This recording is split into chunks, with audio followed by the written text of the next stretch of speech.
Здравствуйте, на телеканале «Новый век» программа «Вызов 112», в студии Алия Хайрудинова.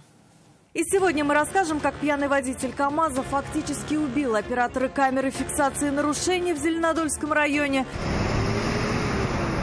и о гибели в аварии ребенка, который был на руках у матери. Покажем, как в центре Казани столкнулись Kia и Mercedes. Какая скорость должна, чтобы вот так иметь? А также не заметила трамвай. Если бы я видела, зачем бы я поехала? Это и не только прямо сейчас. 65-летний мужчина, оператор камеры, которая фиксирует нарушение правил дорожного движения, погиб в результате столкновения с КАМАЗом на трассе М7 в Зеленодольском районе. «Лада Ларгус», в которой он сидел, была припаркована на обочине дороги рядом с камерой видеофиксации. В 14 часов 20 минут в легковушку на большой скорости врезался КАМАЗ, в результате чего оба автомобиля выбросило в кювет. Грузовик смог остановиться, только въехав на холм. 42-летний водитель большегруза, как позже установила экспертиза, находился в состоянии сильного алкогольного опьянения. Судя по результатам анализов, перед тем, как сесть за руль, он выпил как минимум бутылку крепкого алкоголя. Сотрудник бюджетного учреждения «Безопасность дорожного движения» от полученных травм скончался на месте. 4-месячный ребенок погиб, еще 3 человека пострадали в результате аварии на 2-м километре автодороги Елабуга-Лекарево-Армалы. Как выяснили автоинспекторы, 61-летний водитель автомобиля «Шевроле» выехал на полосу встречного движения и столкнулся с «Ладой» 15-й модели. За рулем легковушки был 36-летний мужчина, вместе с ним ехала женщина и ребенок. Детское кресло в машине было, но мать взяла его на руки, чтобы успокоить. Во время движения малыш заплакал. В этот момент им лоб в лоб и вылетел внедорожник. В результате столкновения оба водителя и пассажирка «Лады» пострадали. Малыш от полученных травм скончался в больнице. За 10 месяцев текущего года на дорогах республики произошло 162 ДТП с участием детей и пассажиров, в которых 11 детей погибли и 185 получили травмы. В 13 случаях дети перевозились с нарушением правил их перевозки, в которых 3 ребенка погибли и 11 получили травмы. 21 января в Сабинском районе водитель автомобиля ВАЗ, выполняя маневр обгона, выехал на полосу для встречного движения и совершил столкновение с автомобилем Kia. В результате ДТП водитель автомобиля ВАЗ, его 6-месячный сын и пассажирка 1946 года рождения скончались. Ребенок перевозился в детском удерживающем устройстве, которое не было закреплено. 24 января в Тукаевском районе водитель автомобиля «Део» выехал на полосу для встречного движения и совершил столкновение с автомобилем ВАЗ. В результате ДТП 4-месячный пассажир автомобиля ВАЗ от полученных травм скончался. В автомобиле имелась детская автолюлька, однако ребенок перевозился на руках у матери. 29-летняя девушка, водитель «Лады Веста», скончалась в результате аварии в Альметьевском районе. В нее лоб в лоб врезался внедорожник Toyota Land Cruiser. После этого столкновения Toyota отбросила еще в одну «Ладу Веста» 24-летнего пассажира, который после этого доставили в реанимацию. Причиной произошедшего стал выезд внедорожника на встречную полосу. 2 человека серьезно пострадали в результате крупной аварии в центре города. В полночь на перекрестке улиц справа Булачной и Чернышевского столкнулись «Мерседес» и «Киа Рио». Удар пришелся в правый бок немецкой иномарки и был такой силы, что «Мерседес», вылетев с дороги, влетел в стену дома и столб. «Киа» же после столкновения развернула больше, чем на 90 градусов и отбросила в мачту городского освещения. По чьей вине столкнулись машины, выяснял Тагир Валиди. Какая скорость должна, чтобы вот так иметь? Перед госпитализацией водитель «Мерседеса» позвонил отцу и рассказал о случившемся. Он тут же примчался на место, сына уже увезла скорая помощь. У него диагностировали подозрение на тупую травму живота и сотрясение головного мозга. Я думаю, в надежных руках. Все, кто видел этот автомобиль, сходились в одном. Был бы на переднем сидении пассажир, то авария имела бы куда более печальные последствия. Такие повреждения больше характерны для аварий на трассах, где скорости гораздо выше, но никак не для центра города. Виновником произошедшего товарищ владельца немецкой иномарки считает водителя Kia. Даже ребенок скажет, что как уж Мерседес может быть виноват, когда Мерседес отлетел вот оттуда до сюда, отлетел, какая скорость, не 60, не 80, 100 он ехал как минимум.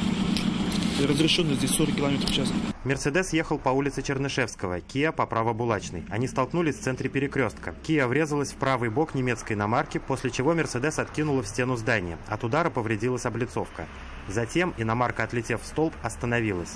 Kia развернула на 90 градусов и, врезавшись в мачту городского освещения, она замерла. В аварии пострадал и пассажир Kia. Врачи заподозрили у него возможный перелом таза. Пассажир, его УЗИ. Какие обстоятельства? Прибывшие на место автоинспекторы также усмотрели в случившемся вину 21-летнего водителя Kia. Предположительно, он на очень высокой скорости выехал на перекресток на красный сигнал светофора. Это сперва признал и сам молодой человек, но позже от своих слов отказался, предоставив автоинспекторам выяснение всех обстоятельств происшествия. Кто им права вообще в этом городе не надо ехать? Тагир Валиди, Константин Бушуев. Вызов 112. Трамвай и «Пежо» столкнулись сегодня днем на улице Декабристов. Трамвайные пути в этом месте пересекают одну из сторон автомобильной дороги и уходят в сторону Московского рынка. Приоритет в этом месте у электротранспорта. Машины должны уступать дорогу вагонам, но появление трамваев бывает настолько неожиданным для водителей, что остановиться они не успевают. Женщина, сидящая за рулем иномарки, рассказала Рамилю Шайдуллину, почему не уступила дорогу трамваю и какие в этой аварии получила травмы. Нет, не видела, честное слово. Если бы я видела, зачем бы я поехала? Автомобиль этой девушки своим ходом после аварии ехать уже не может. При этом в столкновении пострадала и она сама. У меня вся грудная клетка болит. Трамвай пострадал чуть меньше. На его работоспособности столкновение не отразилось. Впрочем, водитель общественного транспорта оценивает повреждения как значительные. Трамвай большие повреждения? Большие, вся морда разбита. А, да. Это по деньгам на сколько примерно? Сколько там примерно? Не знаю, 20 минимум будет. Сейчас я дальше позвонил, но это будет лучше, чем за задержку стоящих. Трамвай перекрыл всю проезжую часть в сторону центра города. Автомобилям приходилось объезжать вагон, самим выезжая на трамвайные пути. К тому же за столкнувшимся вагоном сзади встали еще 2 трамвая. Проехать дальше они не могли. Водитель общественного транспорта примерно оценил сумму, которую могут насчитать девушки за простой вагонов, и предложил ей, не оформляя ДТП, написать расписку, что она готова сама возместить ущерб. Здесь вина девушки 100%, сейчас задержка на нее. Это просто расписка, она будет возмещать ущерб Я трамвая. просто трамвай лучше оплачу. Ей сейчас задержку в 1100 впихают. Девушка очень переживала, что не может закрыть свой автомобиль, чтобы поехать в депо с водителем трамвая. Замки в автомобиле не работали. При этом оформить европротокол на месте девушка также не захотела. Полис ОСАГО, как она сама сказала, у нее есть, аварийные комиссары были на месте, и дополнительного простоя электротранспорта это бы не вызвало. Не будем оформлять, это, пожалуйста, не надо. Рамиль Шайдуллин, Наиль Абдуллин, вызов 112. Тело мужчины обнаружили прохожие сегодня днем у дома номер 1 по улице Чуйкова. Они и вызвали на место полицию и медиков.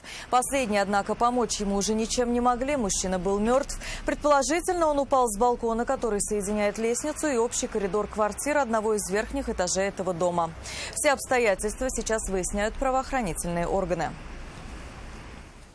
Подозреваемого в поджоге автомобилей задержали полицейские в Зеленодольске. Напомним, в ночь на 3 ноября там сгорели 4 автомобиля. Еще один пострадал от огня. Пожарные дознаватели выяснили, что причиной того пожара стал поджог, а полицейские установили подозреваемого. Айгуль Бадрудинова узнала, что молодой человек подозревается в поджоге еще нескольких машин.